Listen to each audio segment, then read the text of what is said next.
Hey, good evening, ladies and gentlemen. It's Tuesday night, so it's time for Arkansas Motorsports Magazine's Tuesday Night Tune-Up. I'm co-host Bill Gilkey with our other co-host Heath Tate down there on the end, and we're here tonight visiting with Mark and Clay Norris here at their racing facility just outside of Searcy, Arkansas.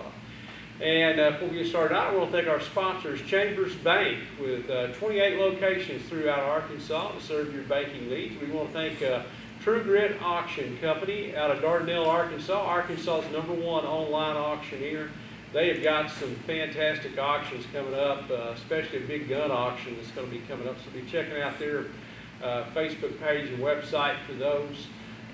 We want to thank Skyway Buick GMC in Joplin, Missouri. It's never been easier to buy a car on the internet if you do it the Skyway way, so check them out. And we also want to thank Shaw Race Cars over in Batesville, Arkansas for all they do for Arkansas Motorsports Magazine, and KR Performance Fuels, Kevin Rogers for everything he does race-wise and for Arkansas Motorsports Magazine. So with that, we're going to kick it over to Heath Tate, who last week was voted the most trusted name in Arkansas for motorsports journalism. So congratulations going out to yeah, but that's because you gave me a chance to win there. Well, yeah, you've been that for a while now, so it's just so. But anyway, we'll move on to the Weston Petroleum latest and breaking racing news and weather report with Heath Tate. Weather report. It seems like it rains every weekend. But no, we've had some good racing this past weekend. Y'all got to race. Weekend before last weekend. Yeah, weekend before last. And y'all got to run. Batesville had some good modified race. We had a good night of racing, and Brandon Smith was victorious in the Auto King modified race. The stock car races were pretty good up there too. Yes. Brent Hartwig in the I.M.C.A. stock cars. Diamond Park had the sprint cars down there. I guess Tim Crawley, he ended up winning that race. So a lot of good racing going on. What do you got coming up this week? Rain, looks like. But no, there's a. Don't say it. I know. But it seems like it is. But no, there's a racing at Center. Y'all are racing Friday night. At Batesville Friday night. Went along with a big fireworks show. Big fireworks show up there. I-30. Big racing. And Centerville Diamond Park racing Saturday and Sunday night, I think. I think that's correct. Down there was fireworks shows both them places. So we should have some good racing if the weather holds off. Not too hot. Not too hot. Before we close out, anything on the Johnny Burton sprint car? We're getting all kinds of. I know there's lots of questions about that right now, but not a whole lot for me to talk about with that right now. Me and Burton, he's keeping me quiet. Okay, and before we move on, I also want to add we had a couple of the drivers for the Southern Outlaw Late Model Series that sent mail to us this week, and they wanted to thank us for visiting with Larry Cossey and Chad Avey of the Southern Outlaw Late Model Series last week and having those guys on the show. So all I'm going to say is I am going to say one thing about the Burton sprint car. Okay. I don't think Johnny's going to be driving it. Well, I've heard some names, but I'm not going to go into that right now. I know Burton's not going to be in the sprint car. He may end up with a sprint car team. I'm not so sure Bill Fry might not be the one behind it. I'm not throwing that out there. I'm guessing. I'm just guessing because of how close they are, but I'm not sure. Anyway, we'll keep digging and find out about that. You do that. That's what we pay you for, is to ask the questions that nobody else in motorsports journalism wants to ask. So, but anyway, we want to thank Heath there with the Weston Petroleum report. And Heath, I'll throw it back to you and let you get the program started tonight. Say one more thing, Bill Fry, if you're watching tonight, and you usually do, ring his telephone after the show. So. But, Yeah. but anyway, Heath, I'll let you kick tonight's show off. And I want to say appreciate y'all having us over here. Oh, yeah. Way we always start this off, we'll start off with Mark being. I'm old. You're old. Seasoned Older. You're vet. not old, but how about older and been doing this longer? Basically, we just asked the question about, how you get started, how you got started in racing, and how it all come about. We know how Clay ends up getting started here. He couldn't help it, right? Right. He In my just, blood. yeah. Oh, I started I started mud racing back when I was in high school in an old Ford pickup. But I mean, I've always had that drive in me, I guess, to race. And what's kind of odd is my dad was exactly the opposite. He thought any kind of racing was a waste of money, and but so I kind of went against the grain with him. But as far as the dirt track racing goes, me and a friend over at Clinton back in early '90s, they call him Scooter, Great Keith. We built some dwarf cars back. I guess it was about the time the dwarf cars originated over here. Us and a few other guys, we built them there in Scooter's shop, and went out and bought some used motorcycle engines and stuff, and called Centerville Speedway one Saturday and wanted to know if we could go over there and run them. And that's how it all got started. I was actually drag racing a '68 Camaro at Centerville on Sunday, and we'd race that dwarf car on Saturday, and I'd go home and load my Camaro up and race on Sunday. Come back the next day. Yep, yeah, right down the road. Right down the road. At the time, of course, I lived at Clinton. But that's how it all kind of started. Then the year that Plummerville built the track, of course, I was a Snap-on dealer in that area. I had some good customers. Bruce Galloway from Heber. Of course, L.T. Davis at the time was racing a modified at Batesville at the time. But those guys I all knew. And anyway, with a lot of help, I built an old Nova at the house. Built my own motor and everything. And like I say, I got it done towards the end of the year that Plummerville, the first year, Plummerville was open. And showed up over there the first night and told them I wanted to start in back, and I didn't have any experience, and ended up winning the heat and ended up winning the feature. And I think that year between there and a couple other tracks, we won like 6 or 7 features in that old Nova. And I thought, ain't nothing to this dirt track racing deal, And so the next year I got it modified, and I bought one of L.T. Davis's David Young cars, and that's when things kind of went south for a little while. Between hitting the turn 2 wall at Batesville and blowing up motors, I pulled the motor out of my drag car, followed L.T. to Amarillo, and blew it up, and but without L.T. and Bruce Galloway, his wife Tina. They're just the Hollowell guys over there. Yeah, Dan and Bill. It was just they just kept pushing me and kept me going. How long did you run the dwarf car? We ran the dwarf car about 1 season, I guess. Best I can remember. Back then it was just, I had more money in the tires. I went and bought a set of brand new BF Goodrich TA radios and put it on. I had more money in the tires than I did in the whole car. We bought used engines. But that's what kind of I had a V65 1100, I think, in mine. I want to add something to that. Mark was extremely fast in a dwarf car. I think I had the biggest motor. Biggest motor and the best tires. I wasn't sure about engine size, but I can vouch for the fact that he was extremely fast in a dwarf car. And that was probably one of the most unsafe rigs to ever. I could see the ground. Well, my feet were exposed. You could see my feet from the outside. One of the questions that I want to, and I remember those things got started. That crude is probably a good word for that. Absolutely. But how much fun was it in the building process of those things when those things started?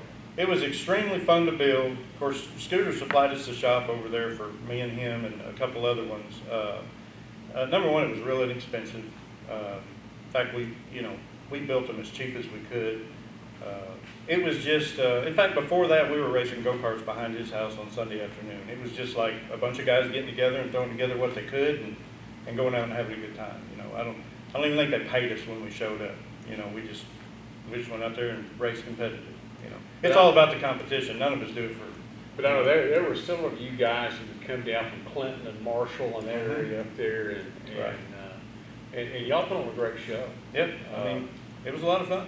And then, you know, the guys, Tex Myers and some from down, you know, Hot Springs, which Tex is no longer with us. And I want to mention while we're on that, the Tex Myers Memorial Race this weekend at Diamond Park. Right. Yep. And you know, when the north and the south kind of converged, there was some good racing. You guys put on a good show back then. Yep. And like I said, the vehicles were a little crude. Yeah. But you know, to look at where that class has come from then to where it is now, Oh, absolutely. is Right. difference night and day. But y'all used to put on such a fantastic show. Yeah. Yeah. It was a lot of fun. And you were, like I said, you were extremely fast. Yeah.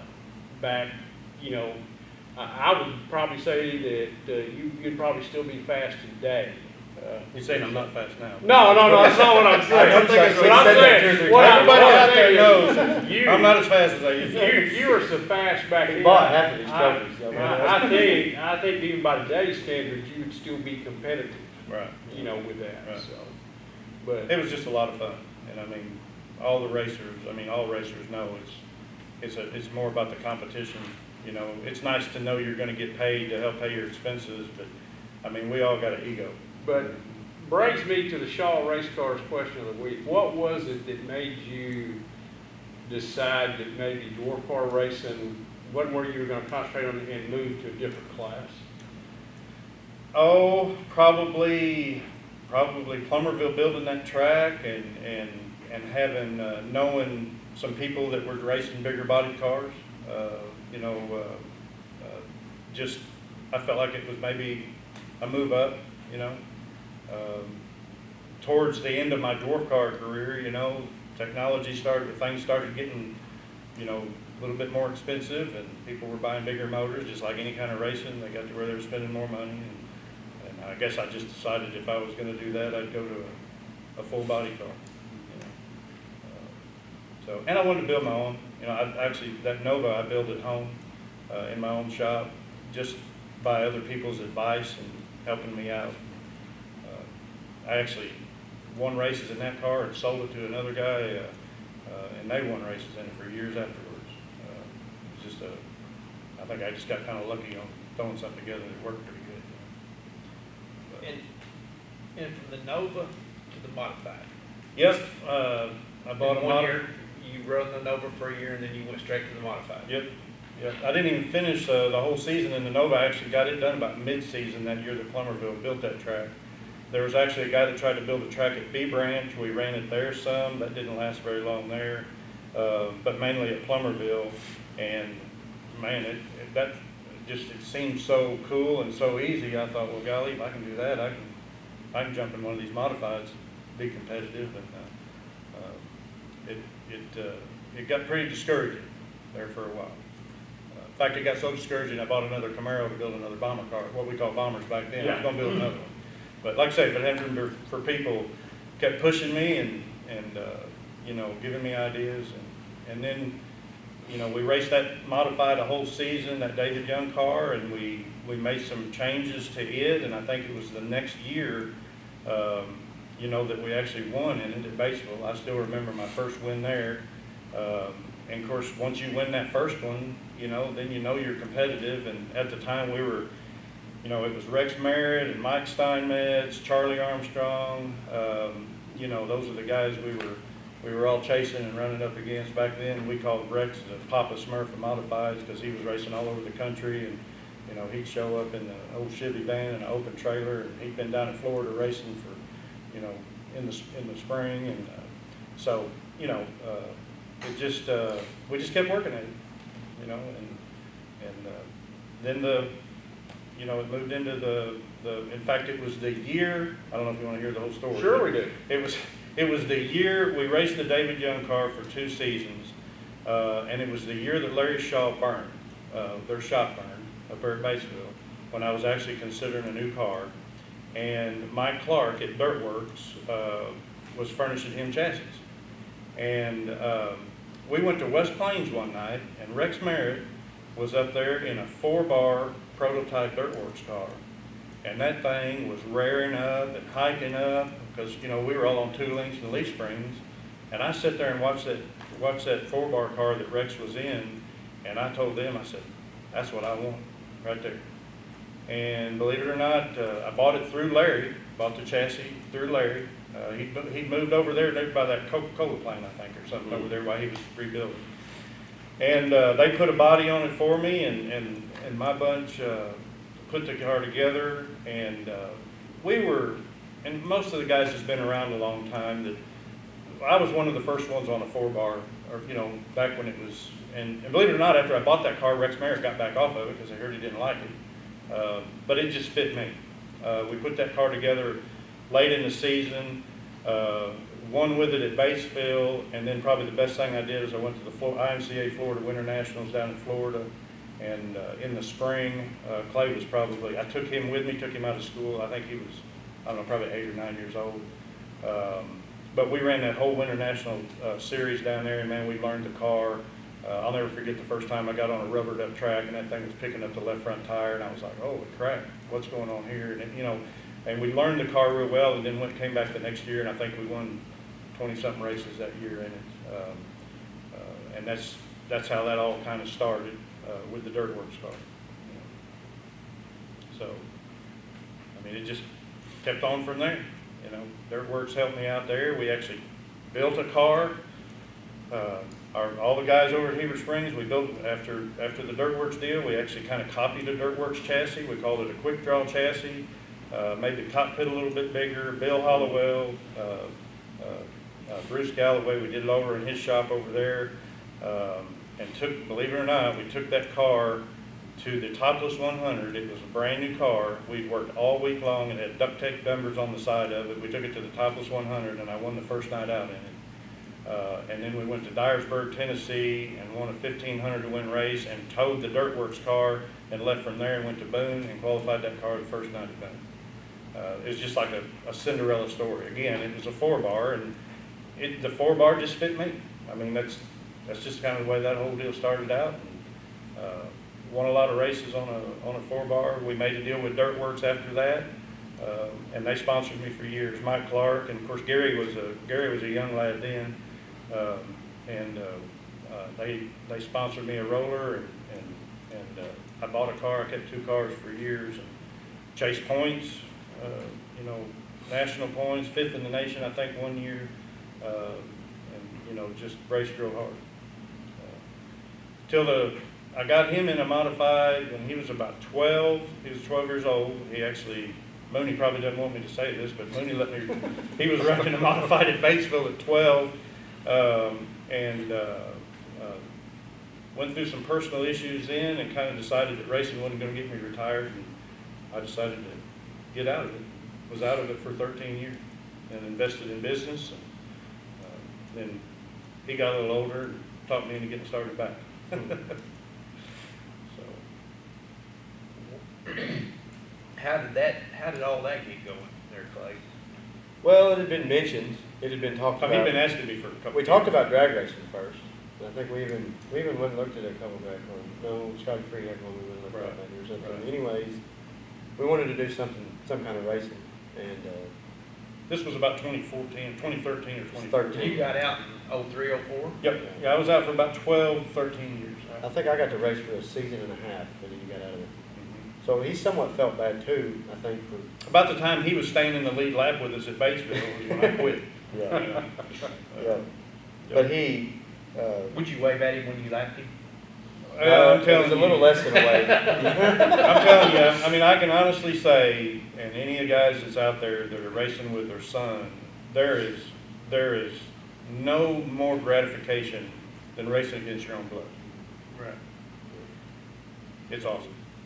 And it is, and I'm going to go ahead and say it. And I asked the question earlier, when you brought it up, racing with your son. And I asked Clay the question earlier, if it got right down to the end, would he dump you? If you was leading the race, and he said yes. So, I mean, you know. I'd do the same to him. We've talked about it. It's gonna happen someday. Anyway, Just hopefully, we don't plan on tearing our stuff up too much Yeah. in the time. Anyway, you got into racing in 13, Yeah. 14? Yeah, and we started talking about it and briefly mentioned it, you know. And I think what actually happened is you and Mom had went down to I-30, and I got a phone call whenever on the way home. We went to I-39 one night She to had watch. never been. She'd you know, never been. She'd always thought Daddy bought all these trucks. Right. You know. Linda and I'd been married, you know, for a few years, and when it was mentioned to get back in, she knew we had lived it in the past. She said, I just don't want to, you know, live it like you did. And I said, that's fine. So we went to I-30 and watched, and that's the second time in my whole life I'd ever sat in the stands at I-30 after all the racing that I'd done. And then He called me, I think the next morning. she gave me the okay. He said, well, he said, well, you really serious about getting on a modified? He said, you really want to do it on a modified deal? And I said, yeah, that's fine. Of course, I have family now, and, you know, we weren't going to live it like we did, you know, years ago, and like he did. And we want to enjoy it all together, but we got one car. When we go, Denver, We found a car in Denver, found a guy that was selling Shyrock, completely yeah. out, Kelly Shyrock, Shyrock. yeah, Shyrock car, and we left on a Friday night and drove out to Denver and picked up everything this guy had raced for years. He sold us everything. Real nice guy, and we were going to share that car, and I think we raced it in the last that didn't last 4 or 5 races of the season. And I was up there helping him one night, and I said, man, we're going to get you driving this thing. He said, no, we're going to have to get another one. I said, okay. So we bought another Shyrock car from up north, and we ran both of them for a while. But I'm telling you that 12 or 13 years that we were out, things have definitely changed. Missed a lot. Talk about some of the changes, because Well- a lot of people, you know, that are maybe on the spectator side of things don't understand how much, what me and Heath like to call the box, Right. the car, how much it's changed over the years. Talk In a that little bit 12 about years, it changed a lot. A a little lot. bit about. And I'm gonna tell you, I didn't even. I mean, when I quit, it was like I was an alcoholic. You shut the switch I off. shut off. I didn't go to the races. I didn't talk to I mean, I completely got away from it. I had to Keep I up mean, with it's it all. and anybody that's done this for a long time, but it sounds crazy, but to quit this sport, it was like withdrawal. It had got to where, you know, right before I quit, I had him in a modified, I had 2 modifieds, and I bought a late model. And I'd run some of I think it was the Mars series then. And I was just out in the shop one day, and it was 100 degrees out there, and I'm out there and I thought, what am I doing? You know, it got to where I felt obligated to go. I don't mean to back up a little bit, but it got to where I was thinking, you know, this is not making me a living, and I'm killing myself doing it. And that's when I decided, you know, it was time to back away. So back to your question, the changes that took place, I didn't keep up with none of it. I didn't even subscribe to racing magazines. I mean, I didn't keep up with nothing. So all of a sudden we get these 2 cars, and Kelly Shyrock was helping me with the one. And he said, man, first thing you need to do at Baseball is get a crate. And I said, what are you talking about, crate? What the hell, you know, what's that? You know? And so these were all open motors that we had. And, you know, my daughter, Beth, she takes her boyfriend down there to I-30. Oh, Dad's back in a race car. And, man, he's good. And he's won all these races and everything. So he gets all fired up. And they go down there to I-30 to watch me. And I couldn't even keep the damn thing on the track. Horrible. It was terrible. Horrible. It was terrible. And, of course, Linda, my wife, she's like, what the hell? Where did you buy all these trophies? You know, I mean, I was Ned. I was terrible. Yeah. And so anyway, we struggled there, and so over the winter, Linda and I talked, and I still had him. He was still in the learning stages of driving, so obviously, you know, he's rubbing the wall and bending stuff and, you know, learning. But I wanted to be competitive, and I told her, I said, you know, either I'm gonna get in it or get out of it. So I had never had a Shaw car in my whole life, and Larry and Kevin had always treated me like I had a shop full of cars. The nicest people in the racing industry. And went over there and I bought a chassis and kind of reunited with Bill Fry. I had been his Snap-on dealer for years. In fact, I drove one of his late models, you know, in the early 2000s. He called me up one night and said, "You want to drive one of my cars with the topless?" And you can imagine how that was. Right. He had, I mean, I think he believed in me a little bit. And I called him about this Shaw deal, and he said he put it together. And so I took it over there. I wanted the best of everything, and we got one of these crate motors, and he actually put the chassis together, and I brought the thing back over here to Searcy, and I put the motor in it and everything, and I fired it up one night, and I shut it off. Yeah, he thought something was wrong with it. I called him, I said, "Okay, this ain't gonna work. Yeah. This is a pickup motor." Yeah. Tosh is out there, I mean, they're out there just blaring around Batesville, and I'm thinking, this thing, you can lay a glass of water on the air cleaner. I mean, this ain't gonna work. And it's funny you say that because, you know, in that time frame, you know, there was so much of the outlaw mod, you know, we call it outlaw mods. Right. You know, with Big big motors, Right. the big, you know. And you know, especially at baseball, you think, well, when you know it's hooked up around the ring, you're gonna need a lot of horsepower.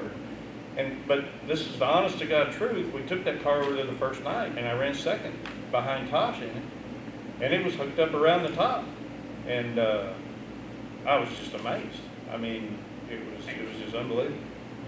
We've said this many times, and I know everybody else out there that watches it is, you know, they figured out something with that crate in a modified where it's just, I mean, Right. it's just, It worked. it works. A lot of guys against it. I had him still had him in that old Shyrock car with an open motor, and then he burned a piston in one, and something else had head cracked on one of the other ones. So finally, you know, I bought another crate, and it just eliminated the engine part of the Focus on learning. getting your car faster. And it you know, it taught him better, and you know, it's you know, Kenny Schrader, when you know, I met him over there at baseball that time, and he said that's the best thing I ever did with modified racing. A lot of guys may be against that, I don't know, but I'm just saying it decreased our work program and to where we could focus on the setup and the car. And Fry put this car together, and you know, we ended up winning the one of the topless shows at Little Rock with it that year in 2015. Second feature only I'd ever won at I-30. And Fry, Bill got me, you know, he got me back up to speed and kind of brought me back up to, you know, what was going on. You know, one of the biggest differences, you know, I used to put a whole set of shocks on a car for what I spent for one now. You know, but that was, a lot of that was, and I'm, you know, these cars sitting here, you know, I could have two nice cars for what I've got in one chassis, you know. But what I did realize on the crate deal is that's pretty much what I was building in my garage back in the late 90s. Flat top, cast crank, you know, 300 horse heads, and it just kind of dawned on me, and won a lot of races with them. Everybody thought I ran big motors and all that stuff, but this was, you know, it's kind of what the Hypertech pistons. So, yeah, it's the tire combination with the. In fact, I was over there at Shaw's one day, and Tosh told me, he said it's like legal traction control, you know, and so makes an old guy look a little better. Well, you know, like I said, you very competitive everywhere you go. You're always in the thick of things in the hunt, unless you just try something totally out of the ballpark that you've got to do every now and then because everybody else is doing it. Right. But when you've got it figured out, and most nights you do, you're right there contending for the win. We try to be. We don't go as much as we used to. Like I was telling you earlier, I'm super proud of this guy. He's past that stage of tearing up, and you know, the first feature he ever won was the manufacturer race at the first Hope for 74. And, I could have climbed the fence. You know, you'd think I'd have won the Hope. You know, just seeing the development and the improvement, and you know, investing the money and the time, and seeing him take advantage of it. It's awesome, and we love racing. I don't like going without him. You know, I mean, we go together now, and if we're up there banging fenders, it seems like we're either racing each other at 10th or we're racing each other for 5th. He's thinking, no matter what, I'm getting the money either way, so why are we racing each other for? I'm racing against It's more myself competitive than and anything. you know, my money out there, but I have rubbed around on him a little bit, and I get made fun of because I do rub him around a little bit. But Now, He's earned a couple big on the names. modified deal with you, Clay, did you ever think about getting into a full body car, kind of starting off, or did you think about starting him off in something like you did, like the bomber class or something, instead of just going straight into the modified? Thought about it, but never did. I put him in that modified when he was 12, and I'd come home from work, and he'd be out there adjusting on the J-bar, having it jacked up. He's 12 years old, and I said, "What are you doing?" "I don't know." He's just adjusting something. But, you know, and I've had other people ask me the same question, you know, do I put my boy in a big tire car first? And to be honest, I think it's better to put him in what you're going to race him in, because he don't know any better. He didn't know any better. He didn't know that bigger tires had more traction, or, I mean, to me, You started him off with hockey pucks right off the bat. Yep. Yep. And that's pretty much what I did with him. Yep. You know, the ability to drive is the ability to, we never have a perfect car, ever. And to me, the driving ability is based on what you do with a car that's not right. Does that make sense? I mean, Adjust to. and the ability to drive is your ability to adjust to what you're in, that you can't come in and say, well, you know, it was a little snug here. Well, you know, you got to learn to adjust. So you've got to know how much to adjust and when. I've raced pretty ill-handling cars before, and I don't seem to be as good in an ill-handling car as I used to be. Now I come in and complain about, well, it's a little too tight. You know, where it used to be. I took one of my cars over to Fry one time, and he looked at it and he said, "I can't believe you're winning races in this." I didn't know anything about bar angles or anything like that. Anyway, that's all part of it. But I'm super proud of him, and we have a lot of fun. We go when we're ready now, and you know, we feel like we're competitive when we get there. And you are. Do y'all, And you are. do you make it a point to y'all go together, or do you take off and go without Mark? I definitely don't get to go without him. But I got a rig now that I won't let him drive. He won't So let you drive the truck. He's got an open trailer, and I did I go. questioned him about that a couple weeks ago. 2 weekends ago, we went to Springfield without him. What were you doing? My family was coming back. From That's right. vacation. His family was coming in, and his car was sitting there tore up, fixed anyway. So we went to Springfield without him. But it's a lot more fun when he wins. Right. Well, here's a question. Being that you kind of cut back a little bit, is, you know, you're not racing as much as you used to. Do you find that gives you a better opportunity to better prepare your cars when you go back? Definitely. Yes. And you're not fighting it as hard.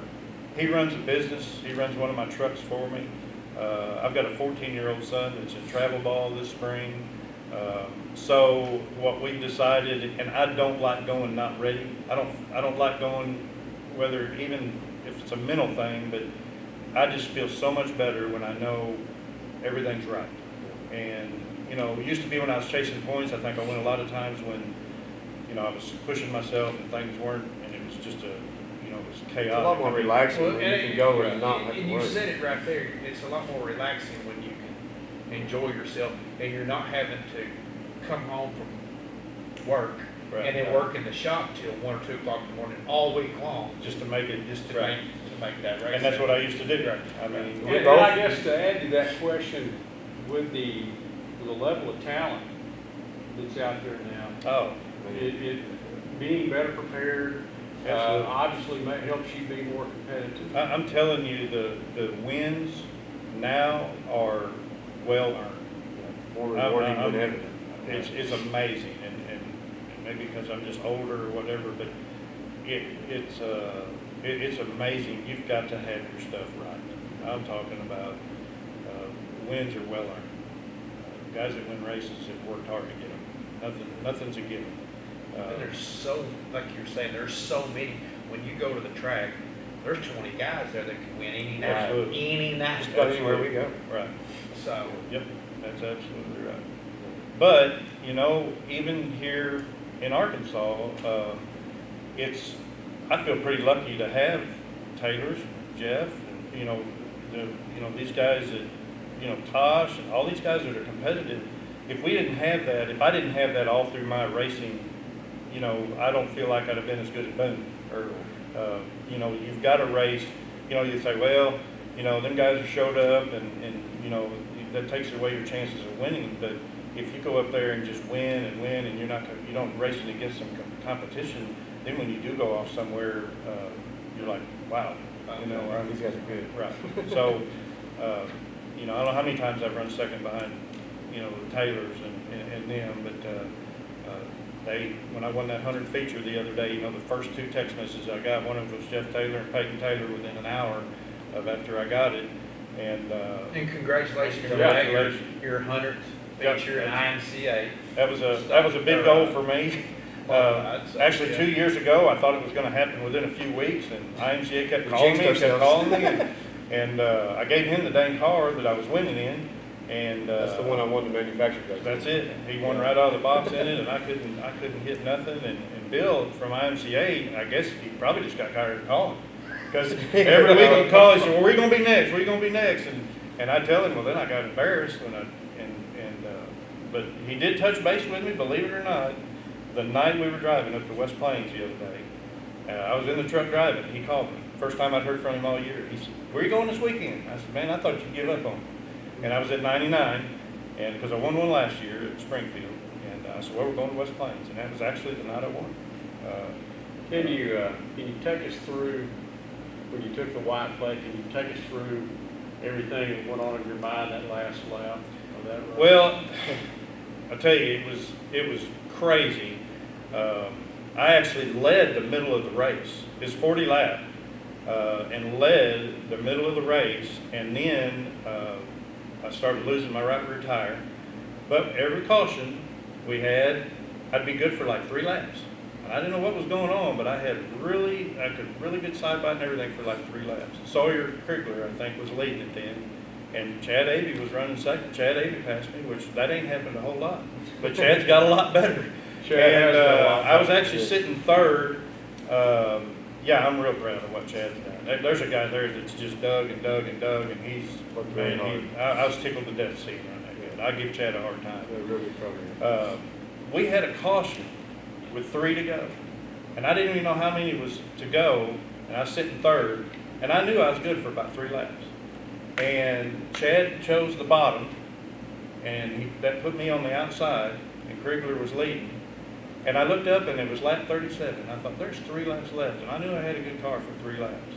And I just dove around right through the middle, or actually kind of around through the top, and passed them both, and led basically the last lap. I was back in like 7th or 8th, and they come over the radio and they're like, "Congratulations, Norris." And I look over there, and he's in 3 and 4, just blowing around the top. And I'm like, how the hell did he pull that off? But as long as I had tried to get this 100, and then it happened at a pretty good show. I mean, there was some cars there, some good cars, and just emotionally, it was just like a truck had backed off of me. You know, this is just a goal I set, and that was actually my 20th win since I started back racing. I had 80 when I quit, sanctioned wins. When Bill called me the next day, he said, "I'm the first guy in Arkansas to win 100." So that was kind of an honor. But I mean, we got out of the car, and of course, I freaking started crying, and you know, I getting just all. thought of something. That was my first time I.M.C.A. winning the exact same show to you. Yeah, right there's the chick. Yeah, that was his first win at West Plains. That was his second. First One, I hope. I.M.C.A. That wasn't an Oh, okay. I.M.C.A. That's sanctioned.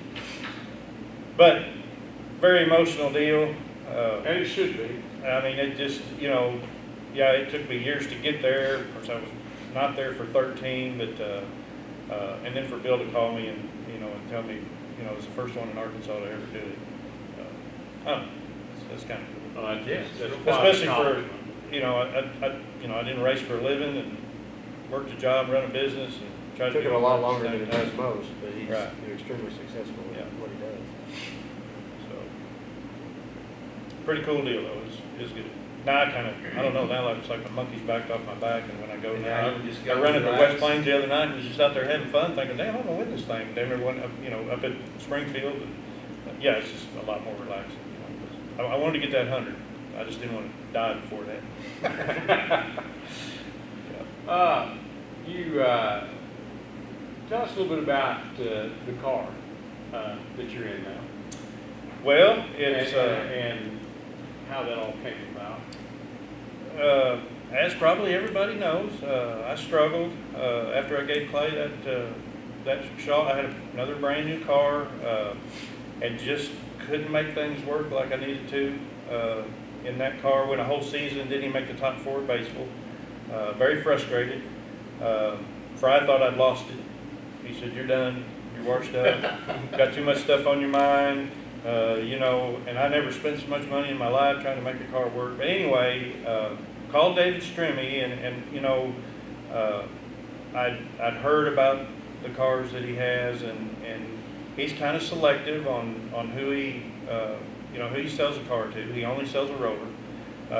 So I kind of sent him a little resume, you know.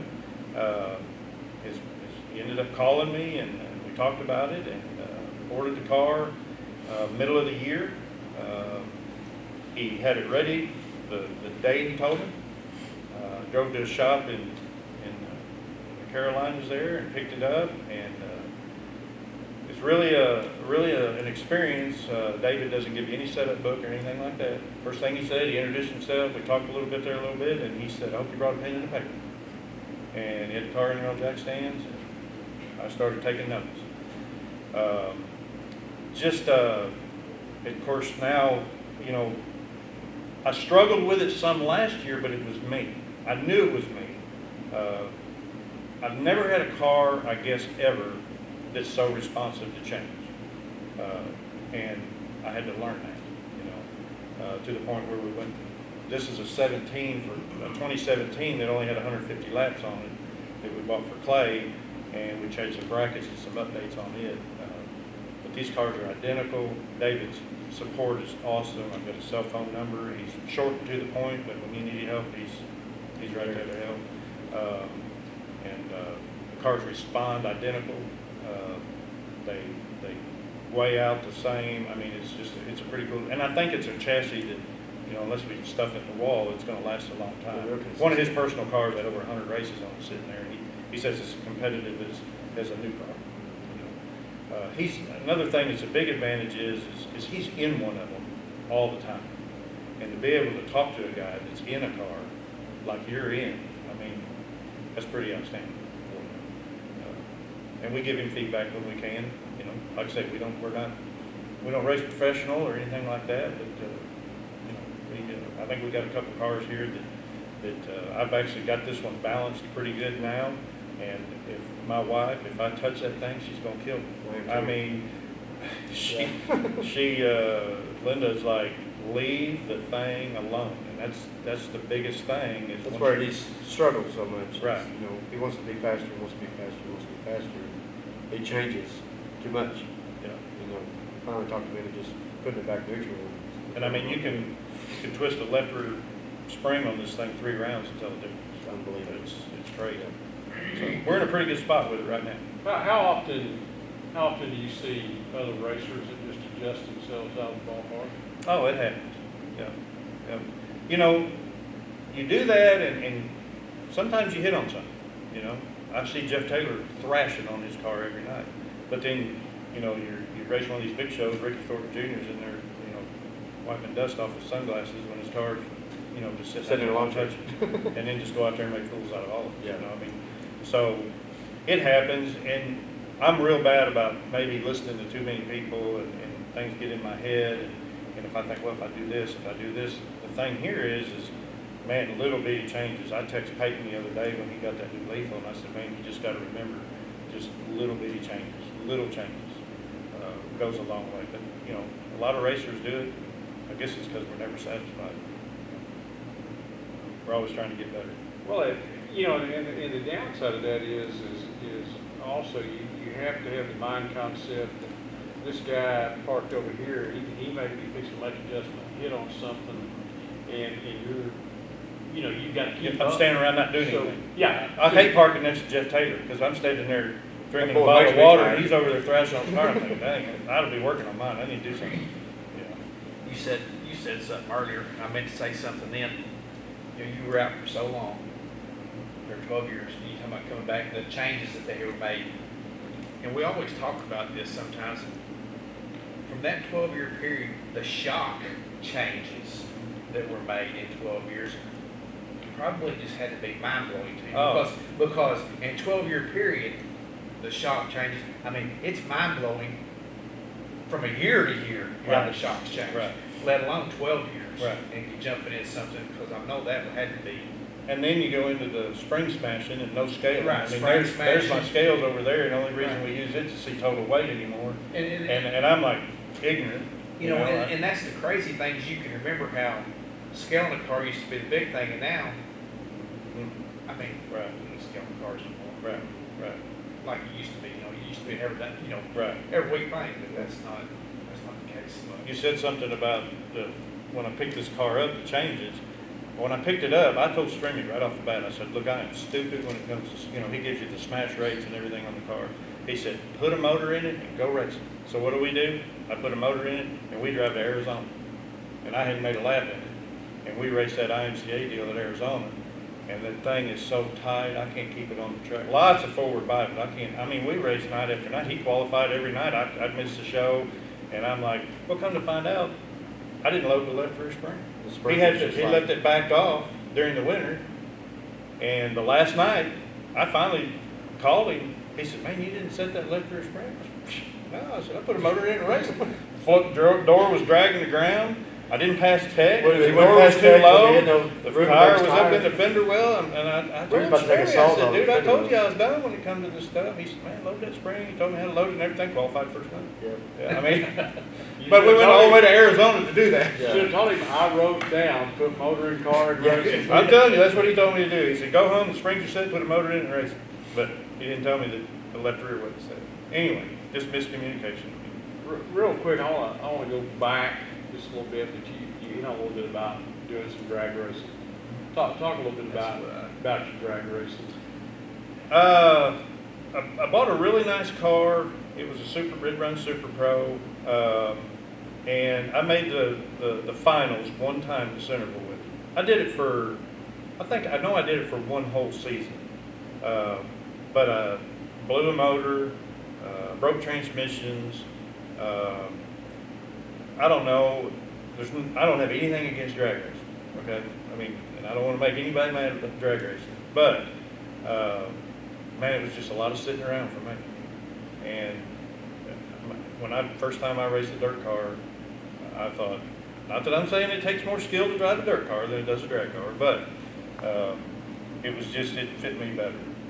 I enjoyed it. Spent a lot of money on it. Not a lot of room there to win a lot of money at that level, but I don't know. I wanted to be doing more driving. You know, I wanted to go back to more that. I always think it's fascinating, guys that have done other types of motorsports, drag raced, dwarf cars, Right. you know, regular full body cars, and now the modified deal. I just, always like visit with people that's had different types of motorsports adventures, and you've obviously had that. So. It's a competition that's in your blood. I mean,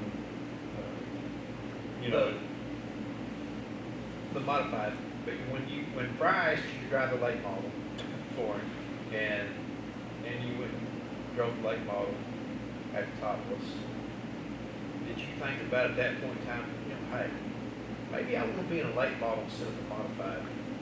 well, I'll tell you, and just heck with this thing and just getting a late model and stay doing that for now.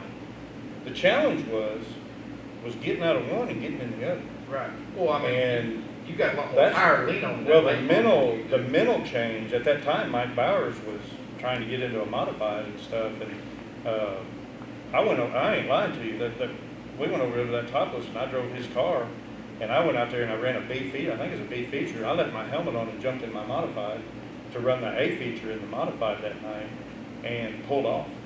I swore I had a broke axle. I come home, I come into the pits, jerked the tires off, pulled the axles out. I knew something was wrong with that car. And there wasn't nothing wrong with that car except right here. Because I was out there in a B feature, hammered down in a late model, and it's smooth and hooked up. I mean, and I got in that modified, and I was like in a crack box. It was so, and then I talked to Bowers about it, the adjustment between the two, and, even Fry come over there, he said, well, I guess I've run a decent modified driver, and Mike Bowers even told me, he said, how do you make the adjustment between the two? Of course, Mike figured it out, but I don't know, the late model deal, I always wanted to race a class that I knew I could afford, to have the good equipment, the best equipment. Of course, the late model deal was a lot more work, the tires and stuff like that. And man, I always felt like the skill level in a modified was a lot more demanding, after driving both. A late model, you could, if you had the horsepower, you could kind of fix a mistake down the straightaway, where with a modified, it's more all the way around the track, in my opinion. With the little tires and all that. And of course, back then we weren't on crates, and they're running all different motors. But I went ahead and bought one, a late model, and Jim Coons put me on, thanks to Bill again. He got me hooked up with Jim. Jim actually built a modified motor for me, and then put me on a lease program on a motor for the late model, which that's the only way I could have been able to afford. Bill found a GRT car in Chicago, and I raced it a few times, but that was that point that I was just pulled thin. Really didn't have the help. Didn't have the help needed, and that's when I kind of, again, I was going through some personal issues too at home, and trying to run a business, and that's when I just, I quit cold turkey. And really hard to do. I mean, people that haven't experienced may think it's crazy, but I'm telling you, when you do it for so much, and you're racing every Friday night, every Saturday night, and this guy and his sister were raised, we didn't go on vacations, we didn't have swimming pools. I mean, we went racing. I mean, that's the way they didn't know anything. And then you quit it, man, you just don't know what to do. So. And I've talked to some other guys about, Kevin Salters. I talked to him one time, when he decided to quit. It's a weird deal. It's a big adjustment. But I know that kind of. Right. Well, no, I was just curious about the late model deal, and I guess now Clay, I think you need to get you a trailer. There's one out there. Yep. I like going, like you said earlier, I like going with him. It means more to me now to have our whole family there, especially when he won his 100th, and my kids were there, and my wife, and oh yeah, mom, the whole crew was there. The only thing that would have made it better was my sister and brother-in-law could have been there. That to me was, like when I won that manufactured race. That was my first feature. They were all there. They were all there. So what's the odds of that? I mean, the one time that everybody's there. Yeah, my wife don't get to go all the time because we've got little ones and stuff. But the two times that it's been like his win a couple weeks ago, and a couple times I've won before, they just so happen to be there. And we're camping at the tracks now, and yeah, we bought this big old hauler, but the big old hauler hauls all our family. Right. And we got friends that go, but the main thing is the family. We go as a family, and it's just it's a good event. Yeah. One more question that I had. Go ahead. No, you go ahead. Was your younger boy? Is there anything as he started talking about the racing? Oh yeah. In fact, getting in there with y'all, or we drove to Joplin 2 weeks ago to go look at a modified for him. But Cameron is ate up with baseball. right? As you can see, I've got a 55-foot cage in here. Right here, guys. And before, the night before we left to Joplin to go look at this modified for him, he came out here. I was up here in the shop, and he said, "Man, he said, Dad, I just want to make sure that, like, if I decide I don't want to race, you're not going to be mad at me." And I said, "Man, I got more money invested in you in baseball than I will in a modified." And I said, that's what we did last weekend. He's on the travel team. We were at the state championship tournament. Been there, done that with my boy. Yeah. Traveled all over. Yeah. But States I used to think travel that was, baseball. I used to think, I was racing, I used to think all the people go to sports and all that. I'm going to tell you what, watching those boys play ball is as good as watching him win a feature. I mean, and seeing them grow and develop into men and learn and man, we just eat it up. I mean, so to answer your question, he may want to try it, and at West Plains has actually got a class up there for beginner class in what they call like a sport mod, and I'm going to get him one, and we're going to take it up there, and I have made a promise to my wife, because Cameron did try a front wheel drive car when he was 10, and the first night at Batesville he flipped it, and Linda was ready to sell everything at the I time. thought we were done. Yeah, we thought somebody with a checkbook could have drove away with a Yeah. complete operation. You thought you was done also? We didn't have an answer, no, Yeah. it wasn't happening. And I have promised her that when Cameron races, I won't. That trailer will only haul 2, and we'll go with him, and I'll help them both. You know? So, yeah, I want him to try it, you know, and he wants to try it, but he doesn't want to give up that baseball. I And understand that. I'm with him 100%. Right. It's all good. Well, Heath, I guess that brings us to the New Vision Sports Shirts vision for the future. Right. From you. I guess start with Clay. 2021, what we look for with you? Stay on Rex, for one. This lethal, I think I raced 3 times this year, the first 3 times this year, and was in some pretty bad wrecks. Tore the right side off all 3 times. Yeah, and none of them were, I like to say, none of them were my fault. I Yeah, think none of them were. Just but circumstances. just bad luck, so for one, keep the car together, and, you know, like he said earlier, we both got good cars, really good equipment, and, you know, I like to think both of us have the capability to win when we do show up. I know for sure he does, obviously, but, Is there any particular places you want to go race this year? I'd like to do the Super Regional. That was fun. We did that several years ago. It was fun. Big luck deal when you do go, but it's a lot of good people. It's a lot of good racing. It was pretty fun. My main thing would be, you know, the Hope race in Batesville. This the end of the season. I'd like to make the show there. Right. It'd be cool. I think we've got the capability to do it. I haven't made the show yet. You've made the show twice, I think. But that's a pretty high level of competition when that does happen. It You is. know, Mooney hasn't had the car count that I think he deserves, but And the it guys makes- that do show up are serious and they're really good. Right. You know, so to win that manufacturer's race I did a few years ago meant a lot to me. That car was in the race. David Strimmy was driving. This car apparently was in the manufacturer's race I won, but it was pretty crazy. This car's only made like 150 laps, and I think 90% of them were at Batesville. And we bought the car in Florida. Been stored ever since. It's been stored ever since. That would be you know, my main goal for. It's good to go. Mark, same question for you. 2021, what we look for with you? I want to go and help him, and obviously the Hope race, you know, to be able to get in that show. So far, I haven't had to put a body panel on my car this year, Find a piece of wood. so just run competitive, show up and run competitive, you know. I did see the post today on the I-30 deal down there, the July 31st race. That seems like a real good cause. It's a good paid show. I've not had the lethal at I-30. So, I don't know. I didn't even talk to him about it yet, but I knew when he shared it, we were probably going. we may try to do that here. Right, Yeah. right. Yeah. So, just see how things fall. Just keep picking a race or track every so often here. Well, and now travel. that James Ball's pretty much. Yeah, travel ball was done last weekend now, so we're going to take a week vacation in the middle of July. But other than that, we're more open for some racing now. Scheduled to do it. Yeah. Well, guys, I'll tell you what, we really enjoyed spending an hour or so. We'd like to with y'all. thank y'all. And, you know, it's been fantastic listening to the history of y'all's family's racing. And like I said, we want to wish you the best of luck, not only throughout the rest of 2021, but in the future, because it sounds like there's some big things, Right.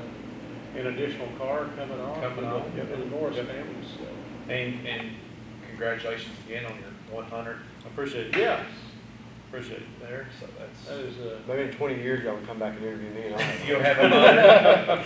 Yeah, or do you want us to come back and you have 101? maybe. Okay. Yeah.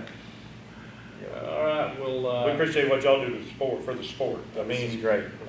you know, I've been thinking about this all day, you know, back in the 90s, and we didn't have Facebook. We didn't have Facebook Live. I mean, we didn't know how each other did unless we were at the track or read an I.M.C.A. book or read a newspaper. But yeah, this helps promote the sport. You guys take time out to do that. We appreciate y'all doing that. Well, thank you. I mean, our philosophy is every racer out there has a story, and we want to pretty put that cool. story out there. Yep. So, Well, a lot of people don't know, the little write-up that I.M.C.A. did on him, when he won his 100th, feature win. I had customers that got on my truck and said, man, I didn't know your dad had raced that long, I didn't know he'd been around that long, Right. so that was, people don't see that side of it, very often. And I'm gonna tell you, what y'all are doing is great. I.M.C.A. I've known them people up there for years. A lot of people, and but it's a great organization. And it's back in the '90s, it was the national points guy was a motor grader operator for the county, and what they've done for the weekend type racer is absolutely phenomenal. Yes. Some people may not agree to that, but golly, if it wasn't for I.M.C.A. And levelizing the rules all over the nation, where you can load a car up and go anywhere and race, holy cow! I'd never be. I would have never raced like I have, if it wasn't for that. So, great organization. I mean, absolutely great. well, Heath, you gonna say anything about where we're going next week? I'm not sure yet. Well, you're gonna have to decide. Yeah. If we're past. Normally, I like to wait a little bit, but we're gonna be visiting with some of your guys and with y'all. Yeah, we got an employee that races mod lights. We're gonna be visiting with some guys on some mod lights this next week. Okay. We're glad to see that class growing. I.M.C.A. is involved in that now. It's awesome. Well, all right. Like I said, it's been a great hour and some few minutes. I hope we didn't bore you too Oh, much. no, not at all. Not at all. Enjoy it. It's been very interesting and entertaining. And like I said, before we go tonight, we again want to thank our sponsors that help us travel this great state of Arkansas and telling and getting to listen to these great stories that people here in Arkansas that are involved in motorsports have. And like I said, our main one, Chambers Bank, with the headquarters down in our hometown of Gamble, Arkansas. They've got 28 locations throughout Arkansas. We want to thank Skyway Buick GMC up in Joplin, Missouri. We also want to thank True Grit Auction Services down in Dardanelle, Arkansas. Arkansas's #1 online auctioneer. Check them out if you're looking to buy something or if you want to have an auction. There's a reason they're Arkansas's #1 online auctioneer. Get on there and look this week. I mean, Yeah. they've got over 200 guns for sale. Yep. An auction that they're doing for Faulkner County. So, Faulkner County, yeah, that's right. So, We also want to thank Shaw Race Cars over in Batesville, Arkansas. KR Performance Fuels, Kevin Rogers. Appreciate you, Kevin. We want to thank Eddie Hoyer down in Palmerville, Arkansas at Foreplay Speed Muffler Shop. Ecky Harrison down at Ecky's Parts and Accessories down in North Little Rock. Again, Weston Petroleum down in Palmerville, Arkansas. New Vision Sport Shirts, Kurt Shaw up in Batesville. Fantastic products that he puts out. Blankenship's Pit Stop, they're in Danville, as well as Phil Potts Automotive up in Greenwood. And we also want to thank Prescott Raceway and Centerville Dragway down there in Yell County where we're from. So again, we want to thank Mark and Clay Norris for taking time out of their busy schedule. And like I said, for Heath Tate, I'm Bill Gilkey, and for our production manager, Aaron Gilkey, who is the Employee of the Month for Arkansas Motorsports Magazine. He finally got over the hump.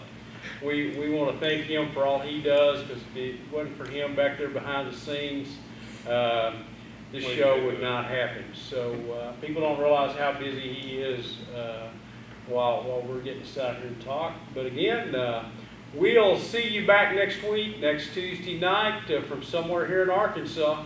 I'm Bill Gilkey for Tuesday Night Tune-Up, Arkansas Motorsports Magazine. Thank you.